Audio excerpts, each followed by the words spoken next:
Bismillahirrahmanirrahim. Assalamualaikum warahmatullahi wabarakatuh. Innal hamdalillah nahmaduhu wa nasta'inuhu wa nastaghfiruh wa na'udzu billahi min shururi anfusina wa min sayyiati a'malina. May yahdihillahu fala mudilla lahu wa may yudlil fala hadiya lahu. Asyhadu an la ilaha illallah wahdahu la syarika lahu وأشهد أن محمدًا عبده ورسوله يا أيها الذين آمنوا اتقوا الله حق تقاته ولا تموتن إلا وأنتم مسلمون يا أيها الناس اتقوا ربكم الذي خلقكم من نفس واحدة وخلق منها زوجها وبث منهما رجالا كثيرا ونساء واتقوا الله الذي تساءلون به والأرحام إن الله كان عليكم رقيبا يا أيها الذين آمنوا اتقوا الله وقولوا قولا سديدا يصلح لكم أعمالكم ويغفر لكم ذنوبكم ومن يطع الله ورسوله فقد فاز فوزا عظيما أما بعد فإن أصدق الحديث كتاب الله وخير الهدي هدي محمد صلى الله عليه وسلم وشر الأمور محدثاتها وكل محدثة بدعة وكل بدعة ضلالة وكل ضلالة في النار. Jamaah yang dirahmati Allah, alhamdulillah pada pagi hari ini kita masih bisa lanjut membahas permasalahan yang terkait dengan masalah amar ma'ruf nahi munkar. Pada pengajian sebelumnya, pengertian ma'ruf adalah setiap apa yang diperintahkan oleh Allah, baik perintah wajib ataupun perintah sunnah, yang berupa perbuatan-perbuatan bir dan khair, perbuatan bacik dan perbuatan baik. Kemudian yang dinamakan mungkar adalah setiap apa yang dinyatakan jelek oleh Allah SWT dan dilarang oleh Allah, baik larangan berbentuk tahrim, pengharaman, atau berbentuk tidak sampai pengharaman, baik berupa kemaksiatan ataupun perkara-perkara yang makruh secara hukum fikih. Kemudian ukuran atau dhabit atau pedoman, dari mana kita bisa tahu bahwa itu ma'ruf dan itu mungkar. Maka ada ukuran-ukurannya, ada pedoman-pedomannya. Yaitu yang pertama, bahwa setiap yang diperintahkan oleh Allah maka itu adalah ma'ruf. Semua apa yang Allah perintahkan berarti itu adalah ma'ruf. Dan semua apa yang Allah larang berarti itu adalah mungkar. Yang pertama. Yang kedua, setiap yang mustahab, setiap yang hukumnya sunnah secara fikih, maka itu adalah perbuatan ma'ruf, sesuatu yang ma'ruf, sekalipun ketika ditinggalkan dia tidak berdosa, tapi itu adalah ma'ruf. Dan setiap yang makruh, secara hukum fikih, maka dia adalah kemungkaran, meskipun ketika dilakukan dia tidak berdosa, tapi itu adalah kemungkaran yang perlu untuk ditinggalkan. Yang ketiga, setiap yang baik itu adalah perkara ma'ruf, dan setiap yang buruk itu adalah kemungkaran. Yang baik maksudnya kullu khairin, setiap yang baik ini menyangkut tindakan-tindakan, misalnya infak, sedekah, baik itu sedekah kepada keluarga, sedekah infak kepada tetangga, kepada orang yang membutuhkan, itu adalah perkara ma'ruf. Begitu juga berkata yang baik itu perkara ma'ruf. Sebaliknya, perkataan yang buruk itu adalah kemungkaran.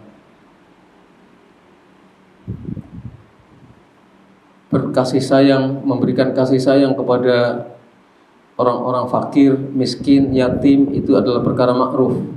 Berbuat kasar itu adalah perbuatan mungkar. Ini yang ketiga. Kullu khairin huwa minal ma'ruf wa kullu syarrin minal munkar. Setiap yang baik maksudnya terkait dengan tindakan, pekerjaan dan seterusnya. Dan setiap yang buruk yang berupa perbuatan, perkataan dan seterusnya itu adalah kemungkaran.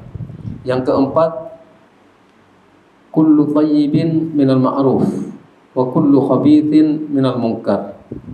Setiap yang thayyib baik, tapi beda dengan yang ketiga. Baik di sini maksudnya terkait dengan makanan, pakaian, mata pencaharian, itu adalah ma'ruf. Dan setiap yang buruk, yang jelek, berupa makanan, pakaian, mata pencaharian, itu adalah kemungkaran. Dan kita dulu kemukakan dalilnya adalah Surat Al-A'raf ayat 157, yaitu alladzina yattabi'una ar-rasula an-nabiyyal ummi alladzi yajidunahu maktuban 'indahum fit Taurati wal Injil ya'muruhum bil ma'ruf wa yanhahum 'anil munkar wa yuhillu lahumut thayyibat wa yuharrimu 'alaihimul khaba'ith. Yang menjadi syahid dalam ayat ini adalah ya'muruhum bil ma'ruf wa yanhahum 'anil munkar wa yuhillu lahumut thayyibat wa yuharrimu 'alaihimul khaba'ith. Nabi itu memerintahkan kepada mereka yang ma'ruf, mencegah dari mereka yang mungkar, menghalalkan untuk mereka yang thayyib, dan mengharamkan bagi mereka yang khaba'ith. Jadi yang yuhillu lahum terkait dengan makanan, minuman, pakaian dan seterusnya. Khaba'ith yang diharamkan oleh Nabi adalah terkait dengan makanan, minuman dan pakaian dan seterusnya, termasuk rokok. Rokok itu ditinjau dari sudut manapun juga itu adalah khabith. Enggak ada orang yang mengatakan bahwa rokok itu tidak khabith. Itu khabith minal khaba'ith. Jadi Nabi SAW yuharrimu alaihimul khaba'ith, mengharamkan semua yang khabith untuk mereka. Yang akan kita bahas pada hari ini adalah apa yang dikatakan oleh Syekh Ibrahim Ibnu Amir Ar-Ruhaili hafizahullah dalam kitabnya ini, Talithan manzilatu al-amri bil ma'ruf wan nahyi 'anil munkar fid din. Kedudukan amar ma'ruf dan nahi munkar di dalam agama. Kedudukan amar ma'ruf dan nahi munkar di dalam agama kita, agama Islam.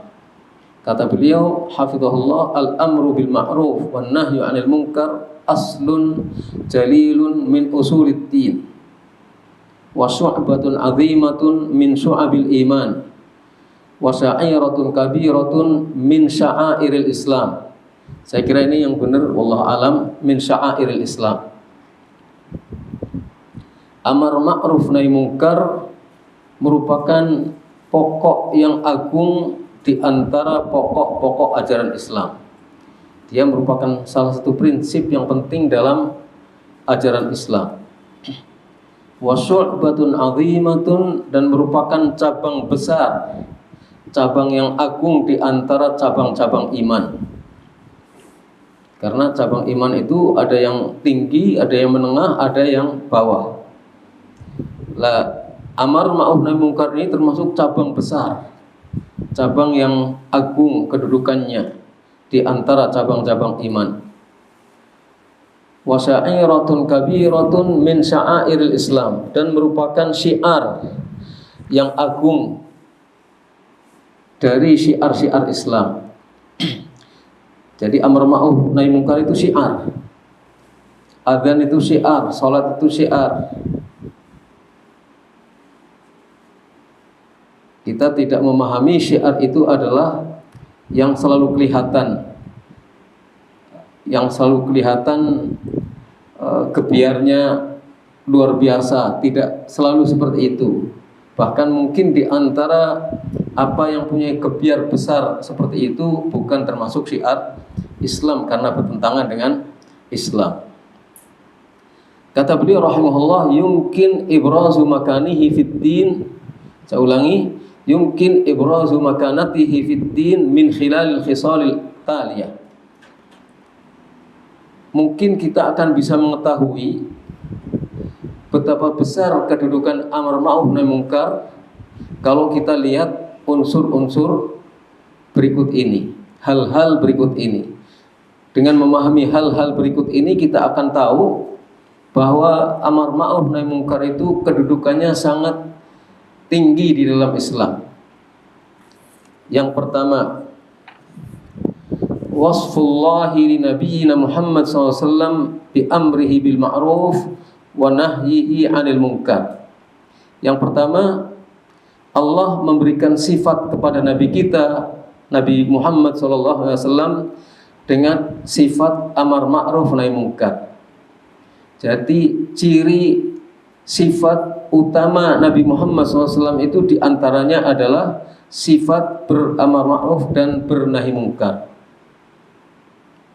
Dan ini sifat yang menjadi ciri, yang menjadi kebiasaan Nabi Muhammad SAW ini merupakan petunjuk bahwa amar ma'ruf nahi munkar itu merupakan sesuatu yang sangat tinggi kedudukannya di dalam Islam, punya manzilah, punya kedudukan, karena itu menjadi sifat dari Nabi kita Muhammad SAW, seorang di antara Rasul-Rasul Allah SWT, bahkan termasuk merupakan Sayyidul Mursalin.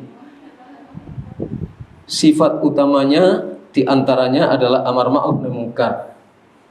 Allah Subhanahu wa taala berfirman dalam surat Al-A'raf 157 yang ayatnya sudah kita baca tadi, alladzina yattabi'una ar-rasula an-nabiyyal ummiyya alladzi yajidunahu maktuban 'indahum fit Taurati wal Injil ya'muruhum bil ma'rufi wa yanhahum 'anil munkar wa yuhillu lahum at-thayyibat wa yuharrimu 'alaihimul khaba'ith.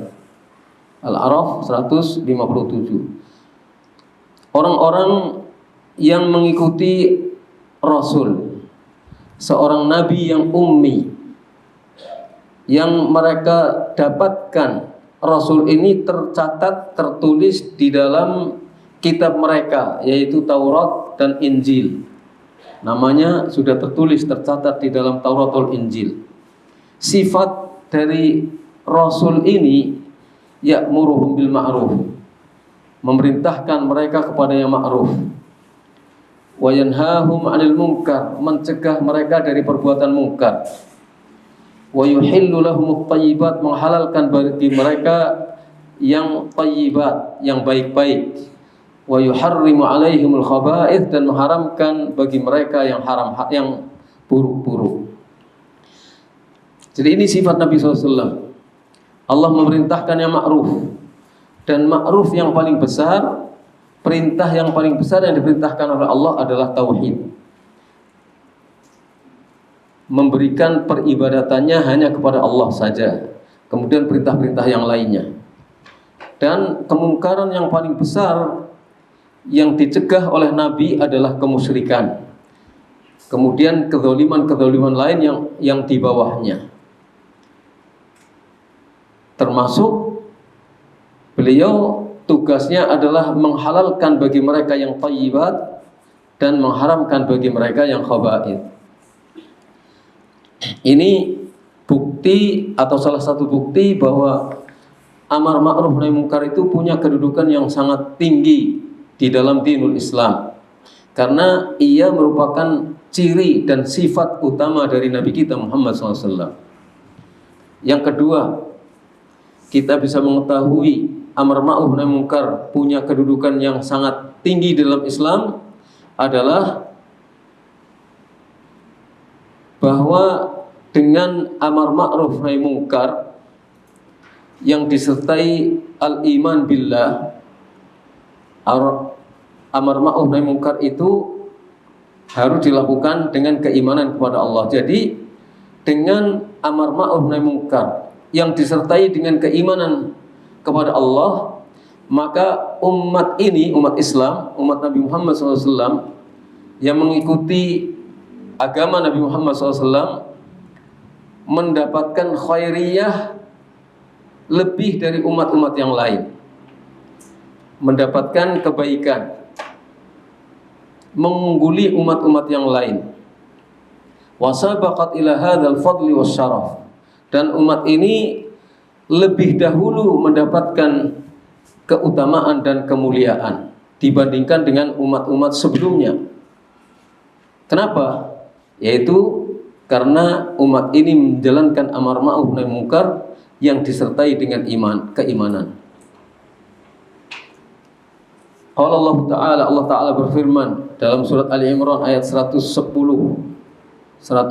kuntum khaira ummatin ukhrijat linnas ta'muruna bil ma'rufi wa tanhauna 'anil munkar wa tu'minuna billah. Kamu adalah sebaik-baik umat yang dilahirkan untuk umat manusia. Kamu memerintahkan yang ma'ruf, mencegah yang munkar, dan beriman kepada Allah. Terkait ayat ini, Imam At-Tabari rahimahullah ta'ala dalam tafsirnya membawakan perkataan Abu Hurairah radhiyallahu anhu ketika menafsirkan ayat ini. Kata Abu Hurairah, kuntum khairan nasi linnas taji'una bihim fis salasil tudkhilunahum fil Islam. Kamu adalah sebaik-baik manusia untuk manusia. Kalian bawa manusia di dalam belenggu, di dalam rantai. Kemudian kamu masukkan mereka semuanya ke dalam Islam. Jadi seakan-akan umat Islam ini yang dipimpin oleh para sahabat radhiyallahu anhu sesudah Nabi Muhammad SAW, mereka seakan-akan membawa umat manusia diikat dalam satu ikatan tali, semuanya dimasukkan ke dalam Islam. Artinya bagaimana mereka caranya mengikat manusia untuk sama-sama masuk ke dalam Islam dan untuk sama-sama masuk ke dalam surga? Caranya adalah dengan amar ma'ruf nahi munkar yang disertai dengan keimanan. Wa tu'minuna billah. Makanya Mujahid rahimahullah, salah seorang di antara murid utama Ibnu Abbas dan murid sahabat-sahabat yang lain, tentang makna kuntum khaira ummatin ukhrijat linnas, tentang makna kuntum khaira ummatin ukhrijat linnas, beliau mengatakan ala hadzal syarat, syaratnya ini, kata beliau syaratnya ini, yaitu anta'muru bil ma'ruf wa tanhau 'anil munkar wa tu'minu billah. Kamu harus amar ma'ruf, harus nahi munkar, dan harus beriman kepada Allah. Jadi syaratnya supaya menjadi kuntum khaira ummatin ukhrijat linnas, syaratnya harus amar ma'ruf, nahi munkar, dan beriman kepada Allah. Artinya bahwa khairiyah, kebaikan umat ini akan bisa terwujud secara real. Kebaikan umat Islam yang menjadi umat Nabi Muhammad SAW ini akan mendapatkan kebaikan, dan itu akan terwujud secara real jika menjalankan syarat ini, amar ma'ruf, nahi munkar, dan beriman kepada Allah. Amar ma'ruf nahi munkar yang dijalankan itu harus didasari oleh iman kepada Allah. Jadi harus menjalankan iman kepada Allah, harus menjalankan amar ma'ruf dan menjalankan nahi munkar. Kita kembali lagi kepada makna ma'ruf dan mungkar seperti yang sudah kita sebutkan di muka, bahwa ukurannya setiap apa yang diperintahkan oleh Allah maka itu adalah ma'ruf, dan setiap yang dilarang itu adalah mungkar. Kalau kita ingin tahu, ya berarti kita harus belajar Al-Quran, belajar sunnah, supaya kita tahu perintah Allah itu yang mana, larangan Allah itu yang mana. Ada larangan terbesar, ada larangan terkecil. Ada larangan yang ada perintah yang sifatnya wajib, ada perintah yang sifatnya tidak wajib tetapi sunnah. Ada larangan yang sifatnya haram, ada larangan yang sifatnya makruh. Tapi semuanya merupakan perintah Allah dan semuanya merupakan larangan Allah. Yang perintah berarti ma'ruf, yang larangan berarti mungkar. Ada perbedaan tingkat. Ma'ruf yang paling mana yang paling wajib kita jalankan. Selanjutnya kewajiban-kewajiban lainnya. Selanjutnya untuk menyempurnakan ini ma'ruf yang sunnah yang harus kita jalankan.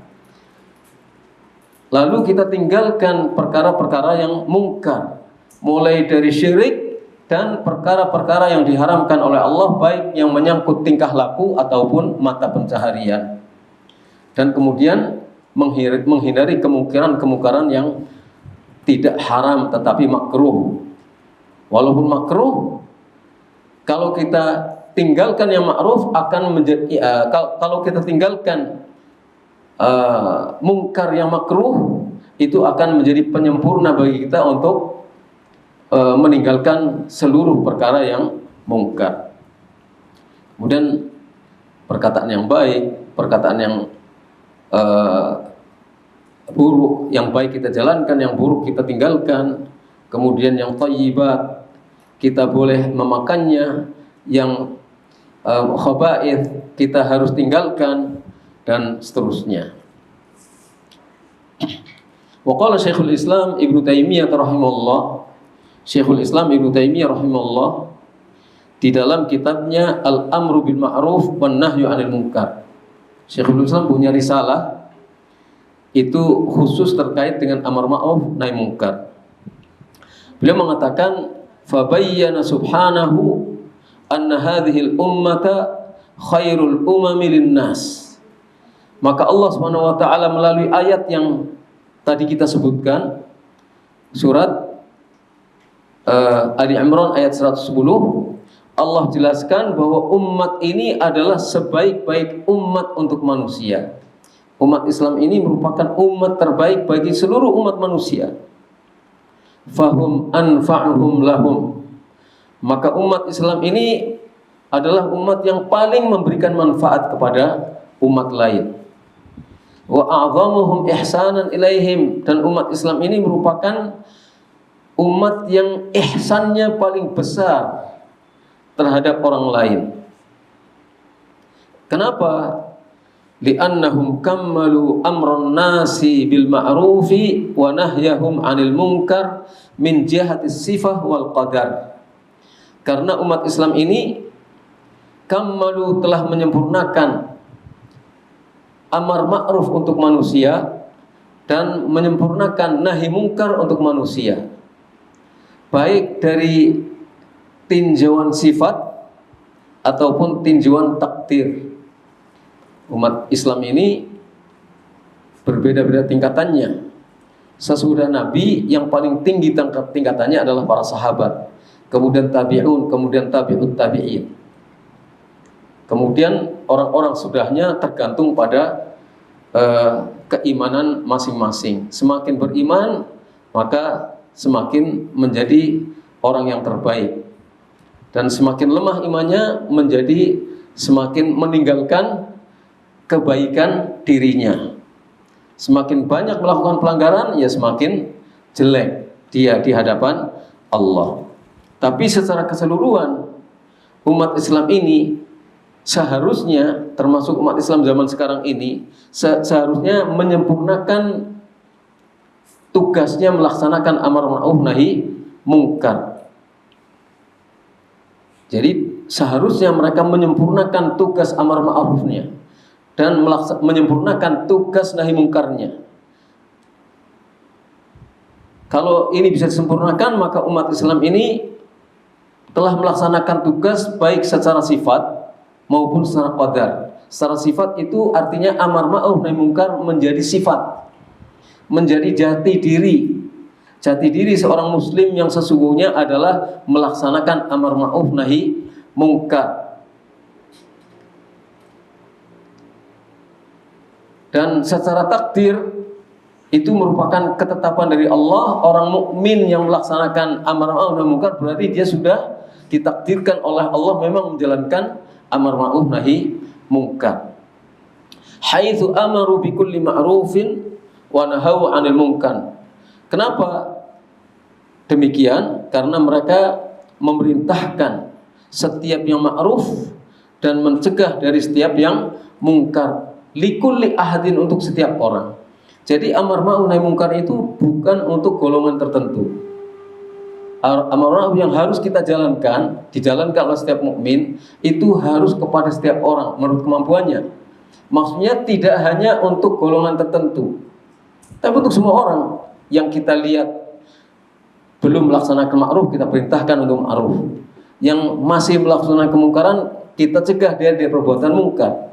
Siapa saja, di mana saja, kapan saja kita melihat yang demikian kita harus jalankan.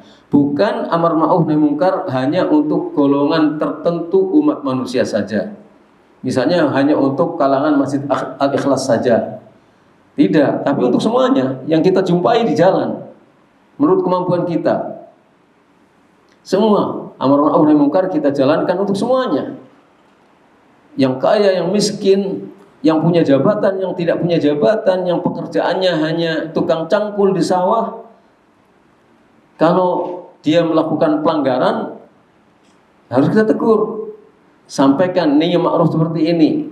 Sudah sholat belum, Pak? Kenapa kamu nyangkul? Hanya memikirkan dunia cangkulmu, tidak memikirkan akhiratmu. Sholat, ini sudah waktunya sholat asar. Sholat harus mandi dulu, Pak. Repot itu. Enggak ada repot. Untuk sholat tidak harus mandi dulu, bersih-bersih badan dulu kemudian sholat. Itu amar ma'ruf. Dunianya hanya mencangkul, yang diperoleh hanya tidak seberapa, apalagi cangkulnya cangkul buruh, enggak seberapa. Meninggalkan sholat yang itu kebaikannya adalah dunia dengan seluruh isinya. Itu namanya ma'ruf. Ketika orang melakukan perbuatan mungkar, ya kita tegur, kita cegah. Nah, yang perlu kita pertanyakan adalah kita itu amar ma'rufnya masih terbatas untuk kalangan tertentu atau sudah untuk semua orang. Itu yang perlu kita motivasi diri kita untuk melaksanakan amar ma'ruf nahi mungkar. Karena dengan amar ma'ruf nahi mungkar yang dasarnya adalah iman kepada Allah, maka kita akan mendapatkan khairiyah yang disebutkan dalam ayat kuntum khaira ummatin ukhrijat linnas.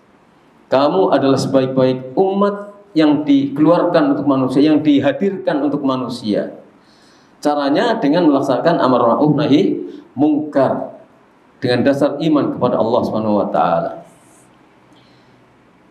Wa aqamu dzalika bil jihad fi sabilillah bi anfusihim wa amwalihim wa hadza kamalu an-naf'i lil khalqi. Kata Syekhul Islam selanjutnya, mereka menjalankan melaksanakan amar ma'ruf nahi mungkar itu dengan jihad di jalan Allah.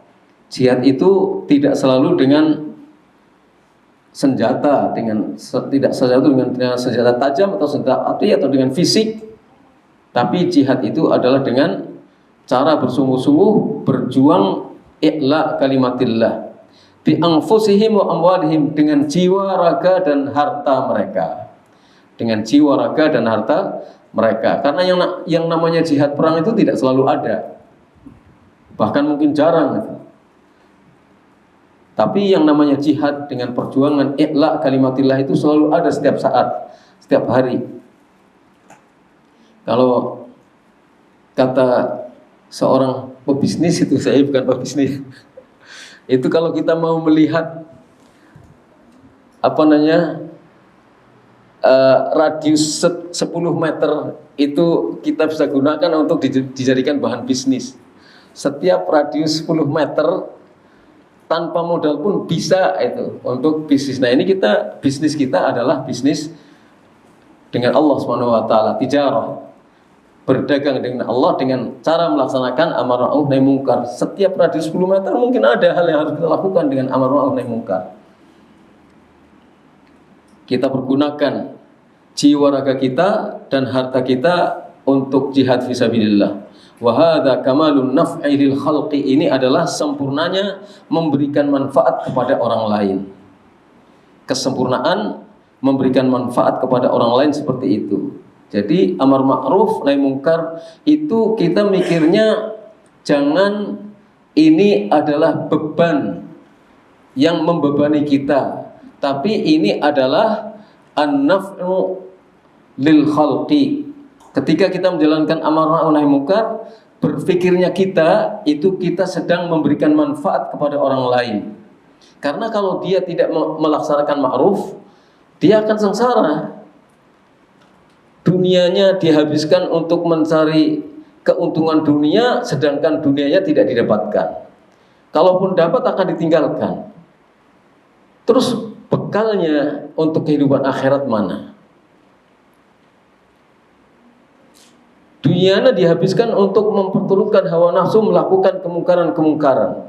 Sayang, dia tidak akan bisa mendapatkan kepuasan lahir batin mutlak sempurna. Nggak mungkin dia akan mendapatkan itu. Dengan kemungkaran yang dilakukannya, minum khamr, fly, atau misalnya merampas hartanya orang lain, nggak akan mendapatkan kepuasan jiwa yang mutlak dan sempurna. Dan itu ada batasnya, tidak akan selama-lamanya. Kalau dia tidak meninggalkan pengaruh ini, maka dia akan berhadapan dengan ancaman dari Allah Subhanahu wa taala. Dunia tidak dapat, akhiratnya tidak dapat. Itu adalah rugi 2 kali. Maka mari kita coba laksanakan amar ma'ruf nahi mungkar ini karena kedudukannya sangat mulia di dalam Islam, dan kita manfaatkan segala apa yang ada di dalam kita, di dalam lingkungan kita, untuk kita lakukan tugas itu dalam rangka untuk memberikan manfaat kepada orang lain. Yang ketiga, kita akan dapat memahami betapa mulia amar ma'ruf nahi mungkar di dalam Islam. Ialah ketika kita melihat bahwa Allah memerintahkan orang-orang yang beriman untuk beramar ma'ruf dan bernahi mungkar di dalam kitabnya.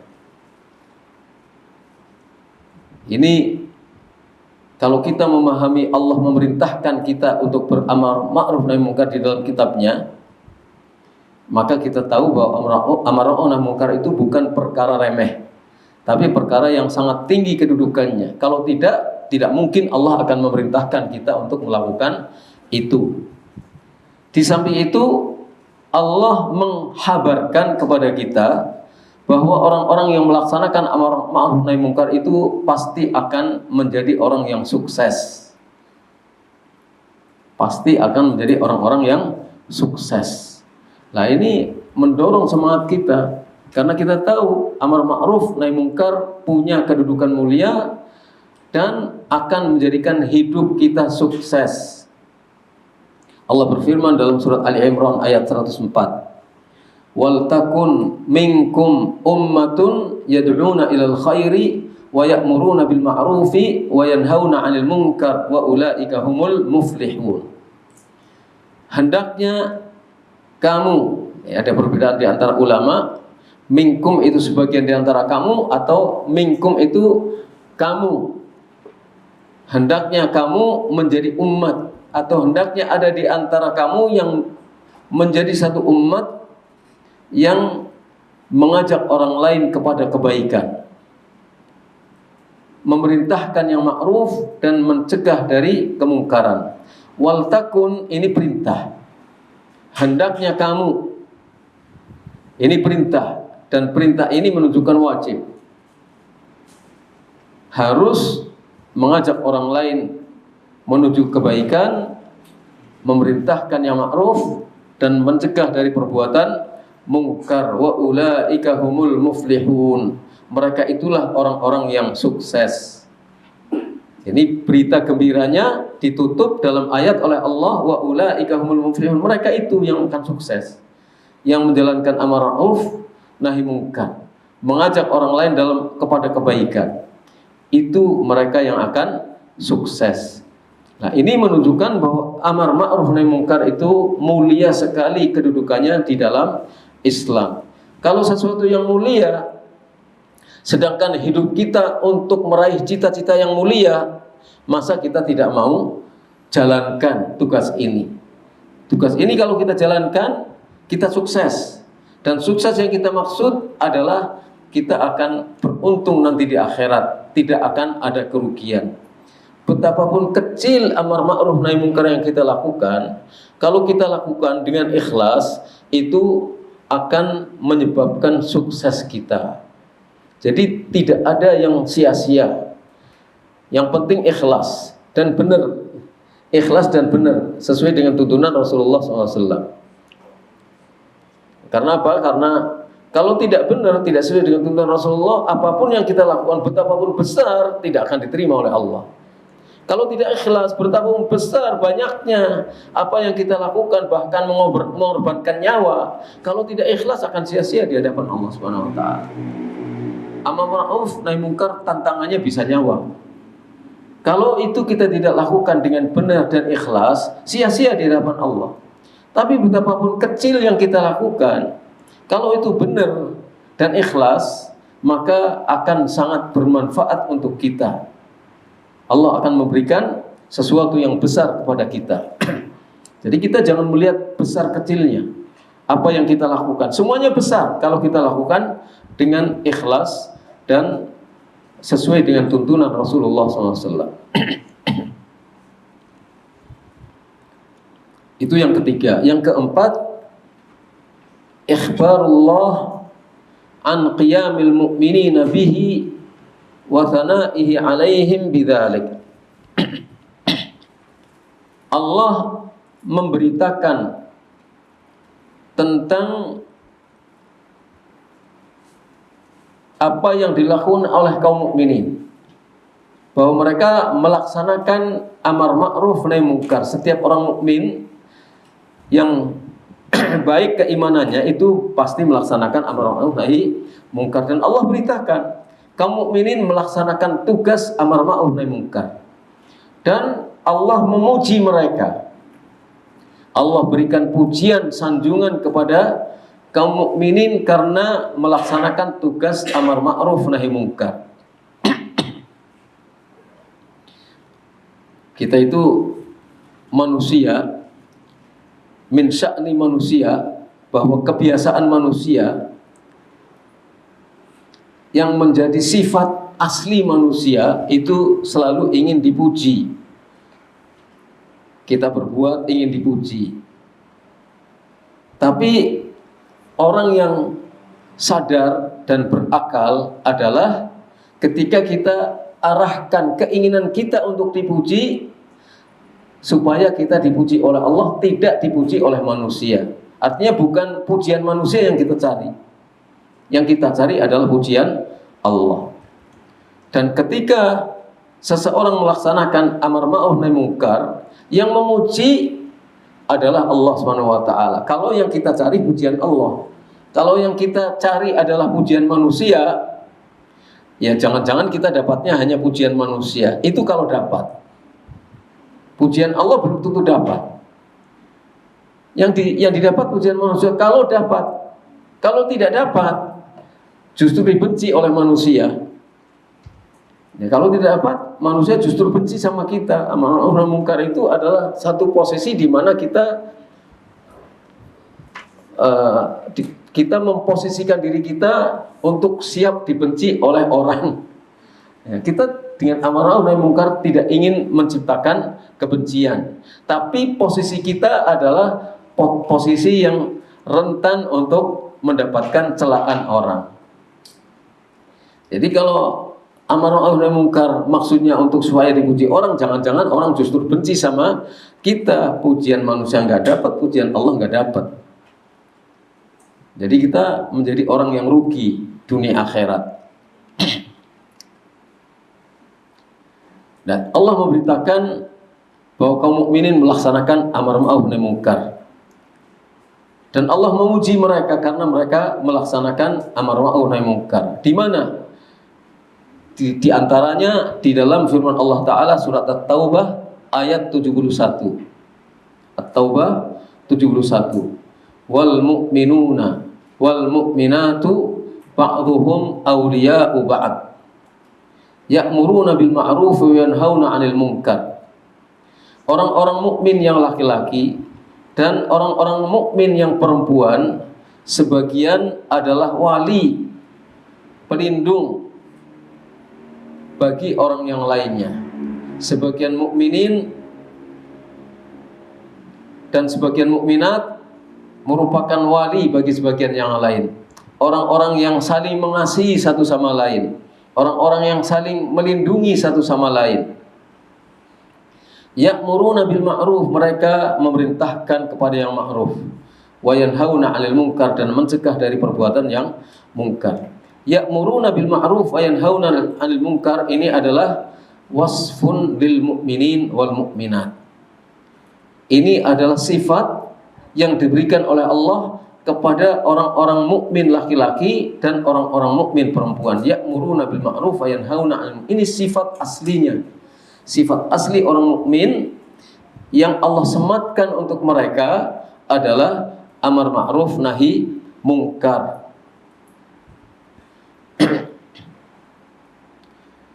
Dalam ayat ini ada faidah yang bisa kita petik. Di antaranya ialah bahwa amar ma'ruf nahi mungkar itu harus dalam lingkup kasih sayang, harus dalam koridor ba'dhuhum awliya'u ba'd, satu sama lain mengasihi, satu sama lain saling membela, satu sama lain saling mencintai. Jadi artinya amar ma'ruf nahi mungkar itu tidak boleh menimbulkan tidak boleh menimbulkan permusuhan dan kebencian. Amar ma'ruf yang dilakukan itu harus dalam koridor ba'dhuhum awliya'u ba'd, dan tidak boleh menimbulkan permusuhan dan kebencian. Gimana itu cara melaksanakannya? Kalau amar ma'ruf kita memposisikan diri siap untuk dibenci oleh orang, tapi jangan sampai amar ma'ruf nahi mungkar itu menimbulkan kegaduhan yang menimbulkan permusuhan dan kebencian. Berarti apa? Berarti ya harus direnungkan dulu ketika kita mau melakukan sesuatu, terutama kalau itu terkait dengan amar ma'ruf nahi mungkar yang bersifat umum di hadapan orang banyak. Jadi ada kalanya sesuatu yang ma'ruf kalau kita sampaikan pada saat itu orang tidak siap. Ada perbuatan mungkar yang kalau kita hilangkan kemungkaran itu justru bukan hilang kemungkaran, tapi akan semakin banyak kemungkaran meskipun dalam bentuk lain. Nah di situ seorang yang beriman yang faham akan prinsip amar ma'ruf nahi mungkar itu akan merenungkan terlebih dahulu, akan mengikuti ajaran Nabi SAW. Tapi bukan berarti harus diam, karena Nabi SAW dulu juga pernah berkeinginan untuk memperbaiki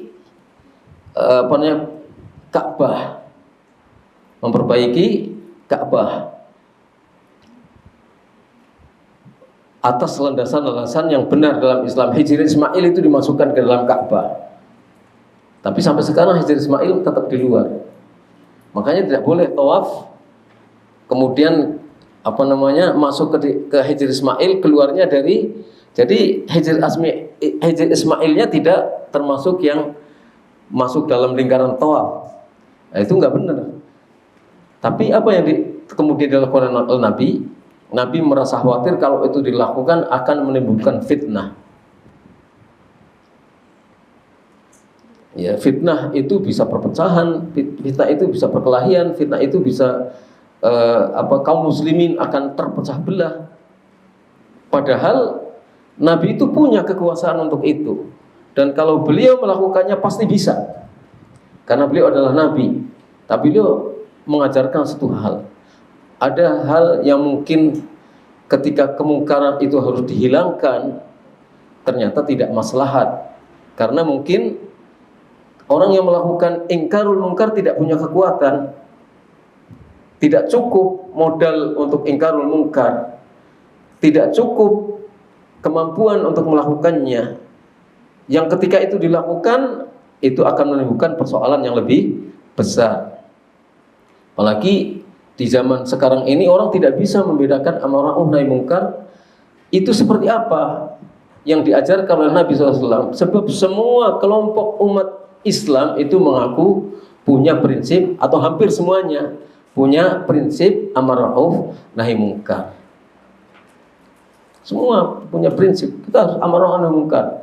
Jadi cocok punya kesepakatan kata tentang bahasa amar ma'ruf nahi munkar. Tapi ketika kita selami amar ma'ruf nahi munkar itu ternyata berbeda-beda prinsipnya.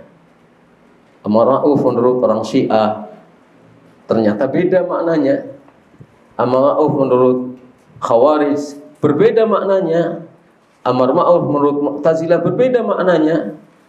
Dan kita sebagai orang-orang yang mengikuti sunnah Nabi SAW, mengikuti ajaran Nabi SAW, harus memahami amar ma'ruf nahi munkar seperti yang dijelaskan oleh Nabi dan difahami oleh para sahabat Nabi. Karena pengikut Nabi yang pertama dan paling benar bisa melaksanakan ajaran Nabi SAW adalah para sahabat yang kemudian diikuti oleh para tabi'in dan tabi'ut tabi'in. Jadi seperti itu. Harus dalam kaitannya dengan ba'duhum awliya'u ba'd. Tidak malah saling mencurigai sesama muslim. Maunya amar ma'ruf nahi munkar tapi malah saling mencurigai satu sama lain, berantem. Kenapa kamu enggak ikut amar ma'ruf nahi munkar? Ini wajib. Ya wajib menurut kamu, salah bagi saya. Kan akhirnya jadi, maka yang paling tepat adalah bagaimana kaum muslimin berusaha kembali kepada ajaran Islam yang sebenarnya, yang asasnya adalah Al-Quran dan Sunnah. Duduk membicarakan mana pengertian amar ma'ruf nahi munkar yang benar, mana yang salah. Ini ada tuntunannya enggak dari Nabi? Ini ada pernah dilakukan oleh para sahabat enggak? Kalau ada, seperti apa caranya melakukan? Dan kapan dan bagaimana? Itu mestinya harus kita kita pastikan bahwa itu adalah amar ma'ruf nahi munkar yang benar sesuai dengan ajaran Nabi kita Muhammad SAW, lalu kita jalankan. Karena amar ma'ruf nahi munkar itu ibadah. Ibadah itu harus berdasarkan tuntunan Nabi SAW. Kalau kita tidak tahu, mendingan kita diam. Karena dalam ibadah pada asalnya tidak kita lakukan ibadah itu sampai kita jelas pasti bahwa itu ada tuntunannya. Kalau kita menganggap itu ibadah dan kita buru-buru melaksanakannya, ternyata tidak ada tuntunannya, kita terjerumus kemana? Terjerumus ke dalam melakukan sesuatu yang tidak ada tuntunannya di dalam agama ini. Padahal kita menganggap itu agama, padahal itu bukan agama. Maksudnya kita bersikap hati-hati. Kemudian yang kelima, yang dengan itu kita bisa memahami bahwa amar ma'ruf nahi munkar itu mulia di dalam Islam. Thana'ullah ala ahli tamkin minal umara'i wa ghairihim bil qiyami bihi. Allah memuji kepada orang yang punya kedudukan. Allah memuji orang yang punya kedudukan, baik itu umara ataupun yang bukan umara tapi punya kedudukan, ketika mereka menjalankan amar ma'ruf nahi munkar. Jadi Allah puji mereka, orang-orang yang menjalankan amar ma'ruf nahi munkar dari orang-orang yang punya kedudukan, baik umara ataupun yang bukan umara. Umara itu pemimpin negara. Para pemimpin negara yang bukan umara, yang mungkin dia manajer, direktur, kepala, atau yang punya kedudukan di masing-masing kampung, di masing-masing daerah, tokoh masyarakat, itu kedudukan. Ketika mereka melaksanakan amar ma'ruf nahi munkar, karena mereka punya kedudukan untuk menjalankannya, maka itu dipuji oleh Allah Subhanahu wa taala. Allah taala berfirman dalam surat Al-Hajj ayat 41.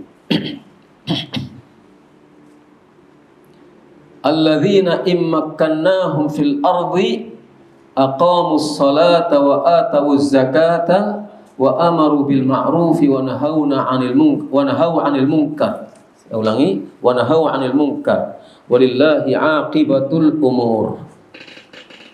Orang-orang yang apabila kami berikan kedudukan kepada mereka, ini firman Allah, orang-orang yang apabila kami berikan kedudukan kepada mereka di muka bumi, mereka menegakkan sholat, menunaikan zakat, memerintahkan kepada yang ma'ruf dan mencegah dari perbuatan mungkar, dan hanya kepada Allah segala urusan itu akan kembali. Semua urusan akan kembali kepada Allah. Allah puji orang-orang ini yang Allah berikan kedudukan di muka bumi, karena kedudukan itu pemberian Allah. Tidak ada seorang pun yang punya kedudukan kecuali itu merupakan anugerah dari Allah.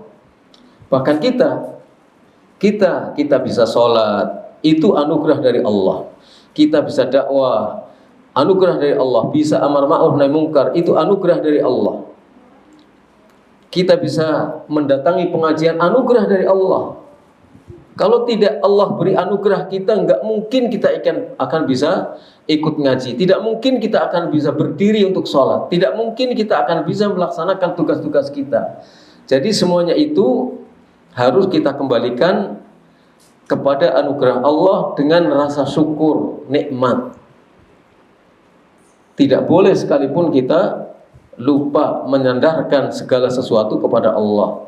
Dengan misalnya, aku, ini hasilku, ini usahaku, ini dakwahku, ini dulu saya yang amar ma'ruf nahi munkar, di kampung ini saya yang dakwah. Gak boleh.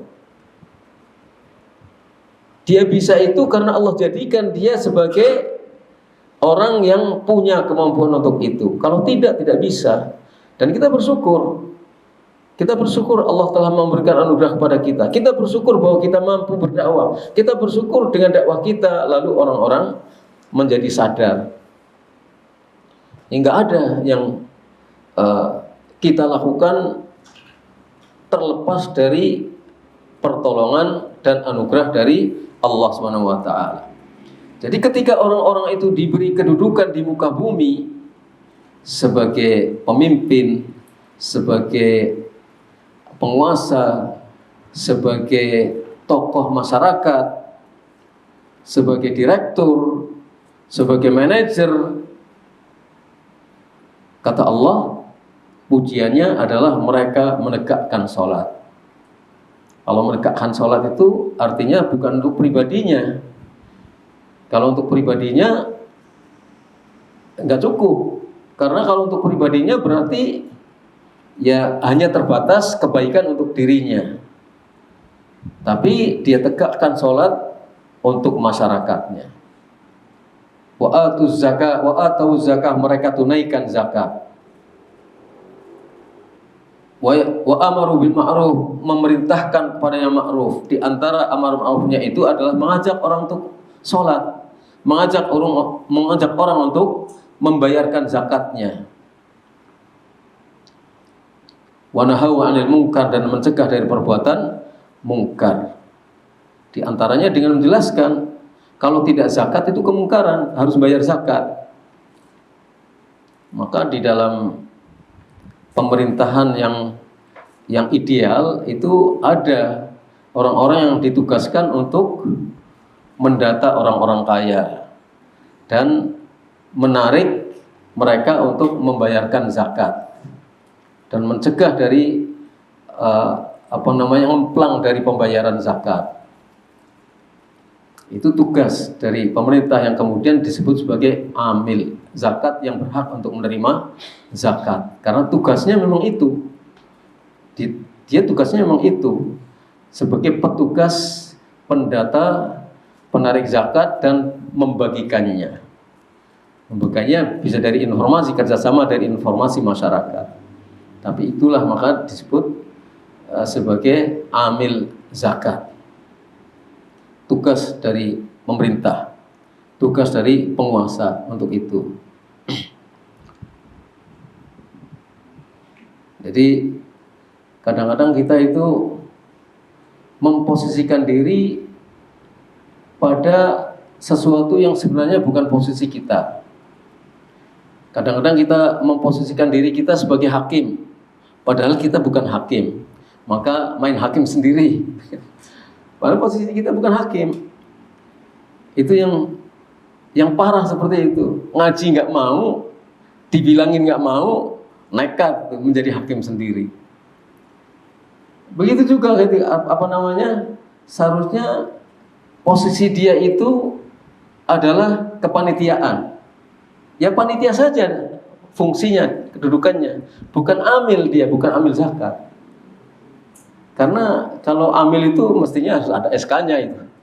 SK sebagai amil, tugasnya tiap tahun begitu mendata siapa-siapa orang kaya yang memang sudah mencapai nisab, sudah haul yang harus ditarik zakatnya. Terus kemudian mendata siapa-siapa yang berhak untuk menerima zakat. Wallahu a'lam bishawab. Ini keempat hal ini aqamus shalah wa atawuz zakat. Amar ma'ruf dan nahi munkar merupakan qawamu ad-daulah al-islamiyah. Keempat hal ini kalau bisa dilaksanakan secara baik, maka akan menjadi tonggak bagi suatu negara. Tonggak suatu negara mudah saja. Tegak sholat, di mana-mana terdengar azan, kemudian orang tidak menipu untuk urusan zakat, dia tahu sendiri dosanya kalau tidak berzakat, kemudian penguasa mendorong semangat mereka untuk berzakat dan kadang-kadang dihukum kalau tidak berzakat. Kalau memang ada yang ketahuan sudah mencapai nisab dan ini tidak berzakat, bisa mengambil tindakan. Kemudian yang ketiga amar ma'ruf dan yang keempat nahi munkar. Kalau ini berjalan, maka negeri tersebut akan menjadi negeri yang baik. Negeri tersebut akan menjadi negeri yang baik. Amar ma'ruf nahi munkar ini yang paling krusial gitu. Karena difahami berbeda-beda oleh banyak pihak. Orang ngomong ngerasani sedang mengadu domba. Ngadu domba itu disebut amar ma'ruf nahi munkar, padahal dia ngadu domba. Jangan-jangan masuk dalam ayat hammazin masya'in binamim. Kerjanya mencela terus. Jalan kemana-mana dengan membawa kalimat-kalimat yang menimbulkan kebencian di hati orang. Jangan-jangan masuk dalam ayat itu. Tapi disebutnya amar ma'ruf nahi munkar. Ini parah ini. Tidak paham, tapi la yadri annahu la yafham. Jadi orang yang parah itu adalah rajulun la yadri wa la yadri annahu la yadri. Orang tidak tahu, tapi dia tidak tahu kalau dia tidak tahu. Jadi kaum muslimin memang harus mau nggak mau harus belajar Islam kembali itu.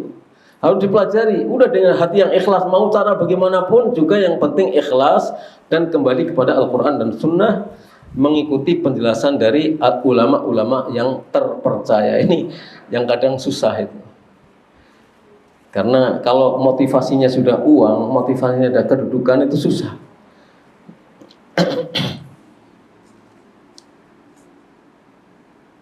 Yang keenam, amrun Nabi sallallahu alaihi wasallam bi inkaril munkar bihasabil istita'ah wa lam ya'dzar bi tarkihi bihalin wa rabaqa bainahu wa bainal iman wa ja'ala adna maratibihi ad'afal iman. Nabi memerintahkan untuk mengingkari kemungkaran. Ini perintah Nabi.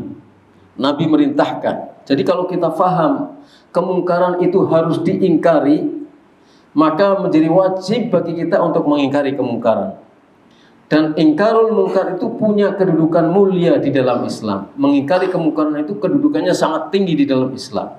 Karena apa? Karena Nabi SAW utusan Allah yang dipercaya oleh Allah untuk menyampaikan risalah Allah kepada kita, kepada umatnya, itu memerintahkan untuk mengingkari kemungkaran.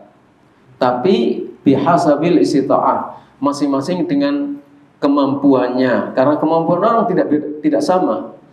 Kemampuan orang beda-beda, mentalnya juga beda-beda. Jadi harus sesuai dengan kemampuan masing-masing.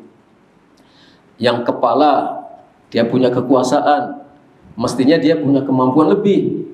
Yang anak buah dia punya kemampuan, tapi terbatas kemampuannya, tidak sebagaimana kepalanya. Maka ya tugasnya disesuaikan dengan kemampuan masing-masing.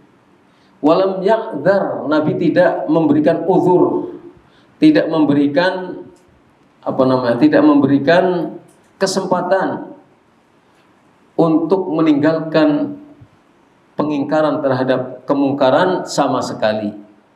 Nabi tidak memberikan uzur untuk meninggalkan ingkarul munkar bihalin sama sekali. Ini yang kedua. Yang ketiga, warabaqa bainahu wa bainal iman. Kemudian Nabi SAW menghubungkan antara amar ma'ruf nahi munkar dengan keimanan. Nabi hubungkan ingkarul munkar itu dengan keimanan. Kalau melakukan ingkarul munkar berarti mukmin dia. Yang keempat, Nabi menjadikan martabat atau peringkat ingkarul munkar yang paling sederhana, yang paling rendah ada itu sebagai adhaful iman. Nabi sebut bahwa orang yang punya kemampuan mengingkari kemungkaran dengan cara yang paling sederhana itu disebut sebagai adhaful iman, orang yang paling lemah keimanannya, tapi masih ada keimanannya karena dia masih melakukan ingkarul munkar. Bagaimana apa yang disebutkan oleh Nabi dalam hadis Abu Sa'id Al-Khudri yang diriwayatkan oleh Imam Muslim, bahwa Abu Sa'id Al-Khudri radhiyallahu anhu sami'a Rasulullah SAW yaqul, mendengar Rasulullah SAW bersabda, man ra'a minkum munkaran falyughayyirhu biyadihi fa illam yastati' fa bilisanihi fa illam yastati' fa biqalbihi wa dzalika ad'aful iman. Barang siapa yang di antara kamu melihat kemungkaran, hendaknya dia robah dengan tangannya. Ini perintah Nabi SAW. Kalau dia mampu, dia robah dengan tangannya. Fa illam yastati', kalau tidak mampu merubah dengan tangannya, bilisanihi, dengan lisannya. Fa illam yastati', kalau tidak mampu maka dengan hatinya. Dan yang demikian itu adalah selemah-lemahnya iman. Jadi kalau orang mampunya mengingkari kemungkaran dengan hatinya, itu adalah selemah-lemah iman. Ini menunjukkan bahwa ingkarul munkar itu tetap harus dilaksanakan meskipun dengan hati. Kalau dia punya kemampuan dengan tangannya, kalau dia punya kemampuan dengan tangan, kita lakukan dengan tangannya. Kalau penguasa punya kemampuan dengan tangan. Bapak, ibu mungkin punya kemampuan dengan tangan. Anaknya sudah 10 tahun, tetap tidak mau sholat, dipukul. Tapi pukulan yang tidak mencederai, pukulan pendidikan, senggol misalnya. Kamu nggak mau sholat. Jadi bukan pukulan yang keras, nanti KO, ya, dituntut lagi dia. Sekarang ada pendidikan, ya, pendidikan orang untuk durhaka kepada orang tuanya. Ya kan, pendidikan itu mengarahkan anak-anak durhaka kepada orang tuanya. Wah, anaknya melaporkan orang tuanya ke KPAI, apa namanya? Iya, perlindungan anak. Masa ada anak melaporkan orang tuanya? Padahal dia mungkin playing victim, memainkan peran sebagai orang yang menjadi korban. Orang tua mana yang apa artinya menginginkan anaknya itu rusak? Nggak ada. Semua orang tua ketika memarahi, ketika mukul itu pasti tujuannya adalah baik, walaupun kadang-kadang caranya salah. Tapi tujuannya baik. Jadi seperti itu. Anaknya merasa diperlakukan tidak adil oleh orang tuanya. Ada orang tua menuntut waris sama orang tuanya, subhanallah. Ini pendidikan mana itu? Enggak ada dalam Islam seperti itu. Dididik anak untuk menuntut warisan dari orang tuanya, subhanallah. Orang tuanya sudah tua, sudah udzur, masih harus terlibat dengan pengadilan. Subhanallah. Nah, ini kita harus melaksanakan amar ma'ruf nahi munkar, mengingatkan orang-orang seperti itu. Kalau kita mampu dengan tangannya, dengan tangan. Mungkin kita mampu dengan tangannya, tangan itu harus dengan memukul. Kalau dengan tangan, ingkar munkar dengan tangan itu tidak harus dalam bentuk memukul. Narik tangannya orang juga bisa. Sini-sini, jangan berkelahi. Kan bisa. Atau misalnya yang mau mukul kita pegang supaya nggak bisa mukul korban, kita pegang. Kan dengan tangan itu. Jadi dengan tangan itu macamnya banyak, yang penting punya kemampuan untuk itu. Kalau tidak mampu, fabilisanihi, dengan lisannya. Mungkin mewakili lisan itu tulisan atau apa, ingkar munkar. Nggak bisa dengan tangannya, malu itu, ditulis saja di kertas itu. Yang penting dia lakukan supaya tabri'adz dzimmah, supaya membebaskan dosa di hadapan Allah.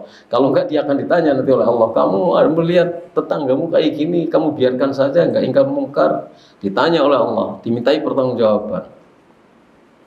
Dan kalau tidak bisa dengan lidah, adalah dengan hati.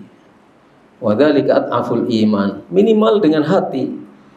Benci terhadap kemungkaran orang, benci terhadap kemusyrikan, benci terhadap kemaksiatan, terhadap kefasikan, itu sudah merupakan bagian dari ingkarul munkar. Jadi kita tidak boleh menuduh orang lain yang kelihatannya diam saja. Loh, siapa tahu hati orang, kan nggak ada yang tahu hati orang. Makanya kita jangan terlalu suudzon kepada orang lain. Jangan suudzon, bukan jangan terlalu, jangan suudzon kepada orang lain. Orangnya nggak pernah melakukan tindakan apa-apa, tidak pernah ngomong apa-apa, tapi mungkin dia tidak punya kemampuan untuk berbuat dan tidak punya kemampuan untuk ngomong saja nggak punya kemampuan, adanya hanya dengan hati. Kalau orang tua kadang-kadang ketika tindakan dengan tangan nggak bisa, malah dilawan, ngomong juga malah dijawab, ngomong satu kalimat dijawab 100 kalimat misalnya, bahkan membalasnya dengan apa namanya, keluar ludahnya sus gitu. Ya, orang tua tinggal gini aja, gitu, ngelus dada nggak bisa berbuat apa-apa, berbuat dengan tangannya cuma ngelus dadanya sendiri gitu, hatinya cuma berdoa kepada Allah, ya Allah beri hidayah anak saya ini. Itu juga merupakan ingkarul munkar. Wadzalika ad'aful iman. Jadi dari sini Nabi tidak memberikan peluang kepada siapapun untuk tidak ingkarul munkar, harus ingkarul munkar.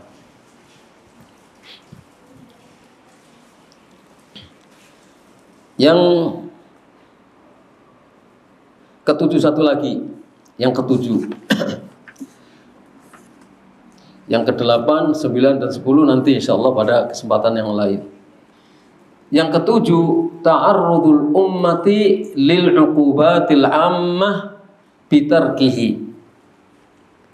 Umat, maksudnya umat Islam akan menghadapi ancaman hukuman Allah yang merata ketika meninggalkan amar ma'ruf nahi munkar. Jadi ketika orang-orang yang beriman meninggalkan amar ma'ruf nahi munkar, maka umat secara umum akan menghadapi ancaman hukuman Allah di dunia ini. Dasarnya adalah firman Allah Ta'ala dalam surat Al-Anfal ayat 25. Wattaqu fitnatal la tusibannal ladzina zalamu minkum khassah wa'lamu annallaha syadidul 'iqab. Takutlah kamu akan fitnah yang akan menimpa tidak hanya orang-orang zalim saja di antara kalian. Artinya akan menimpa baik yang zalim maupun orang yang soleh. Orang yang soleh itu pun akan tertimpa oleh fitnah ini. Maksudnya fitnah adalah hukuman Allah, bencana atau apa saja yang terkait dengan masalah ini. Wa'lamu annallaha syadidul 'iqab. Ketahuilah sesungguhnya Allah itu dahsyat hukumannya. Qala Ibnu Abbas, jadi Imam At-Tabari meriwayatkan perkataan Ibnu Abbas radhiyallahu anhuma ketika menafsirkan ayat ini. Kata Ibnu Abbas radhiyallahu anhuma, amarallahu al-mu'minin alla yuqirru al-munkara baina awhurihim faya'ammahumullahu bil adab. Allah memerintahkan kepada kaum mukminin untuk tidak mengakui kemungkaran, untuk menolak kemungkaran. Allah perintahkan kaum mukminin dalam ayat ini untuk tidak mengakui kemungkaran ada di tengah-tengah mereka, sehingga akhirnya Allah akan meratakan azab untuk mereka, untuk semua orang. Jadi itu penjelasan Ibnu Abbas tentang ayat ini. Wattaqu, takutlah kamu akan fitnah yang tidak akan menimpa orang-orang zalim saja. Ini maksudnya Allah perintahkan kaum mukminin untuk tidak mengakui kemungkaran ada di tengah-tengah mereka. Setiap ada kemungkaran pokoknya harus ditolak, kemungkaran itu harus disingkirkan. Enggak boleh mengakui, harus bergerak aktif, tidak boleh pasif, tidak boleh berprinsip yang penting aku tidak, biarkan mereka. Bukan itu. Itu tidak ingkarul munkar, tapi itu adalah orang Solo bilang lokro itu. Ngelokro, enggak punya semangat.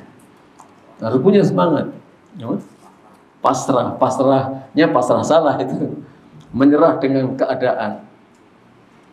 Tapi harus tidak rela apabila ada kemungkaran terjadi di tengah-tengah mereka. Wa qala Syekh Muhammad Al-Amin Asy-Syanqiti rahimahullah, seorang ulama besar zaman ini yang sudah meninggal dunia. Dari Syanqit itu Afrika. Wa tahqiq fi maknaha, maksudnya makna ayat ini ketika kita teliti kesimpulannya annal murada bitilkal fitnah allati ta'ummu adh-dhalima wa ghairahu, bahwa yang dimaksudkan dengan fitnah yang menimpa orang-orang zalim dan orang-orang yang bukan zalim, hiya, fitnah itu maksudnya adalah annan nas idza ra'au al-munkara falam yughayyiruhu amma humullahu bil adab salihahum wa talihahum. Yaitu bahwa manusia, kaum mukminin atau kaum muslimin, kalau mereka melihat kemungkaran lalu tidak mau merubahnya, Kalau orang-orang Islam melihat kemungkaran lalu nggak peduli, nggak mau merubahnya, maka Allah akan menimpakan azab kepada mereka secara umum, baik kepada orang soleh maupun kepada orang yang thaleh. Orang thaleh itu lawan kata dari soleh. Orang yang mursal, berunat, apa-apa lagi namanya. Seperti ini para ulama, sebagian atau sekelompok di antara ulama menafsirkannya.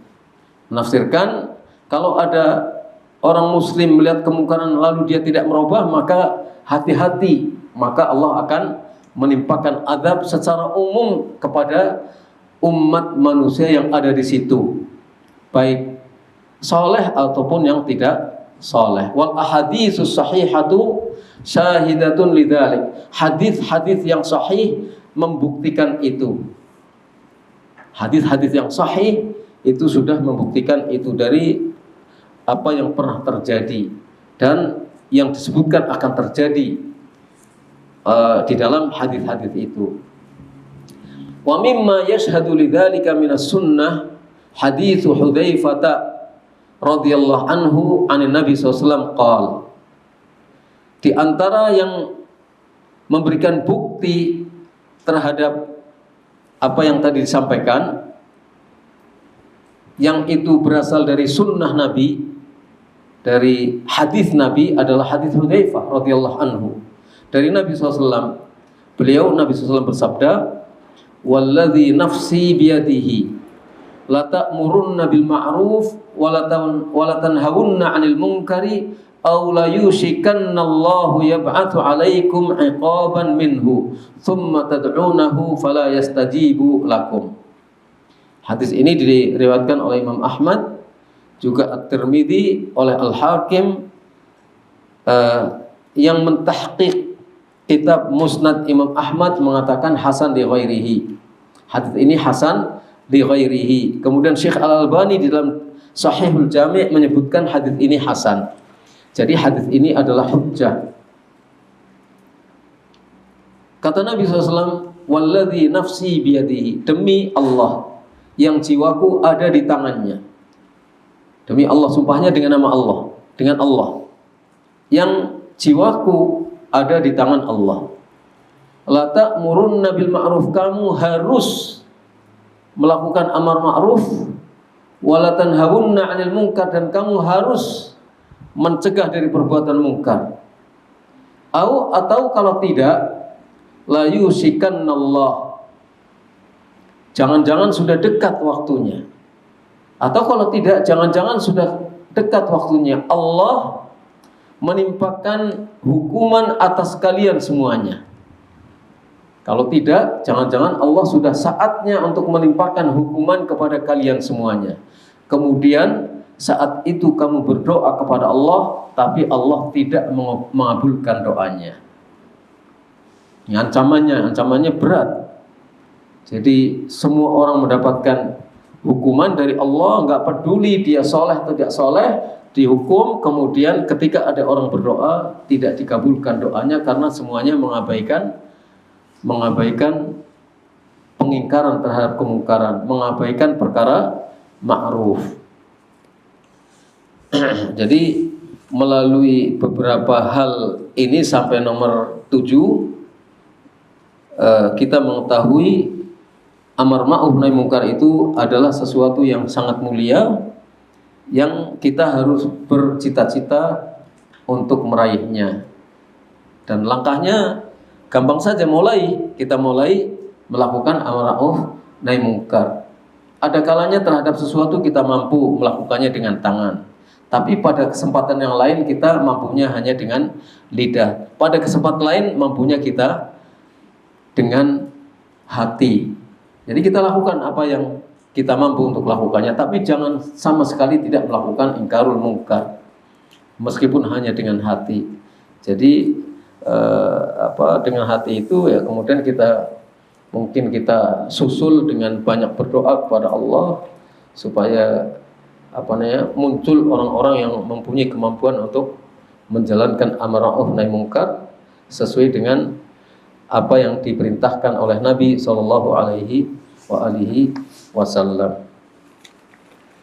Barangkali sisa waktu untuk tanya jawab kalau ada yang bertanya. Kalau tidak ada berarti paham, tidak ada masalah. Jadi kita berusaha untuk menjadi anfa'un nas linnas wa ansahuhum lahum, menjadi orang yang paling bermanfaat untuk orang lain. Ini penting. Jadi kuntum khairu ummatin ukhrijat linnas adalah menjadi orang yang paling bermanfaat. Caranya adalah dengan amar ma'ruf nahi munkar dan beriman kepada Allah Subhanahu wa taala.